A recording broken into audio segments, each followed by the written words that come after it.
Hi, everybody.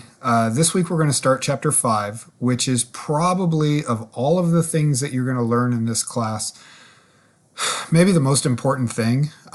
Knowing how to factor is really important as you all move into Math 152, and then as you move into pre-calculus, and then for those of you that need calculus, whether it's business calculus or Math 101A. Factoring is really, really important, and it's a skill that just takes time to develop. So this week is really an introduction to factoring.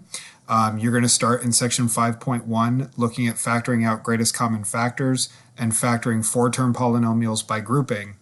And then you're going to look at, in sections 5.2 and 5.3, how to factor trinomials, and then in 5.4, factoring binomials.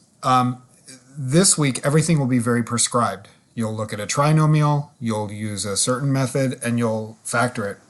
Next week, we start to look at more general ways of factoring any polynomial, and then you'll use factoring to solve quadratic equations. So really, if you don't understand how to factor, you're going to find that the rest of this unit and then unit 3 are really almost impossible.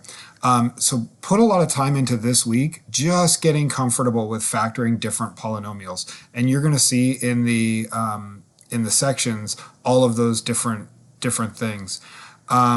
If you haven't yet done the feedback survey, and a lot of you have, I really am interested in what your thoughts are about how this class could be developed to improve. And you can find the feedback survey by going into modules.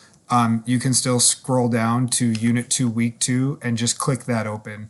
And it's 10 homework bonus points. So all of those things work to help you get up over that 90% threshold for the end of the semester.